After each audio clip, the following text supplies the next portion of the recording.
So when you move back to Japan, when you move back from Japan, right, you're saying like, okay, now I got to figure out what I'm gonna do here. Right. And you say the streets is what called you. Right. How did you end up in that street life? I mean, the music.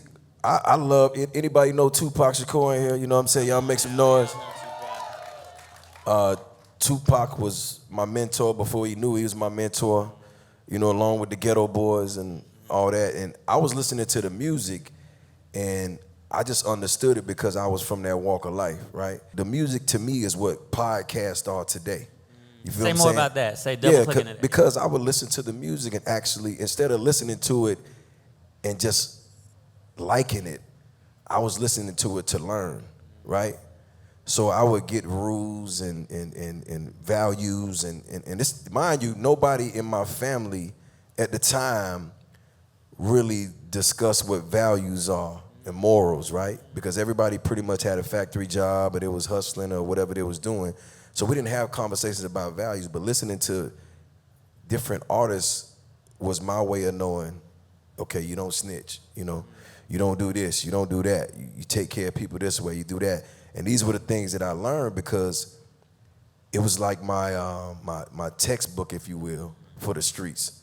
So I was learning all the information. So by the time I jumped off the porch, I had a bachelor's, and you know, a year into it, I got my doctors, and I was moving. You know what I'm saying? So I understood it because I was a student of the game. And by the way, I enjoyed it because the streets taught me everything but empathy. You know what I'm saying? It taught me everything. Like, it taught me that life is real, the things that really matter, and that you can be anything you want to be if you apply yourself. Because I seen people that came from nothing, you know what I'm saying, become multi-millionaires. You know, don't mean they lived a long life, but they achieved the goal. And to me, that was enough. As long as I could see that. And by the way, you know, nobody in my family, I had 2 cousins that went to college. They were girls, but to me, the college life boxed me in, right? And the entrepreneur life is what I wanted because now I can go outside of my comfort zone and become something I've never been before because there's no outline for that, right? When you say you're an entrepreneur, is any entrepreneurs in the building today? When you're an entrepreneur, you don't have to follow the guidelines, and that's the part that I love. You know what I'm saying? Because it's almost like, you know, I'm gonna keep it a buck. Like, I threw watermelons when I was young and cut grass. That wasn't gonna give me no millions of dollars. I knew that, right? But I looked at the structure of it, and instead of me just cutting lawns myself, now I got little homies cutting lawns with me, so now I'm the boss and I'm making more money, but now I'm preparing myself to be a CEO one day, right? And this is what I'm working towards, right? But then I'm looking at it like, how do I scale this? Like, how can I scale my life?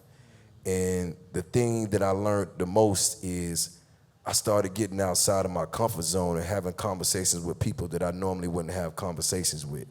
And that's when I started to pick up, you know, little pieces of information that was gonna get me out of my situation.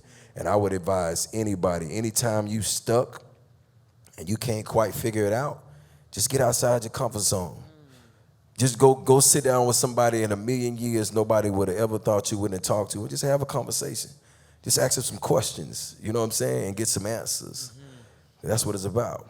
Yeah, I love that. There's a couple of things that I want to pull out. A, you just dropped an incredible gem about breaking out of your comfort zone. Yes. But the other piece that you talked about, which is there's more than one path than just college, right? And what you did to solve for that, I always say, like, school is the only place where people will teach you, where someone wakes up every day and their job is to create a syllabus and to care about what you think about, what you learn. Outside of school, that doesn't exist. And so what I see in you is you created your own syllabus. You found your own people to talk to. You read your own books, right? So you schooled yourself. Right? Yeah, I went to school now, but it was a school of hard. I'm talking about college. No, I went to the school of Hard Knocks is what I'm saying. Hard Knocks, yeah. I graduated. It's over there by Spelman, but I was, you know what I'm saying?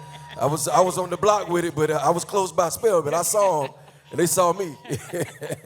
But on a real note, it's like, what's really more important than all this man, than everything, the money, everything, it just never stopped learning.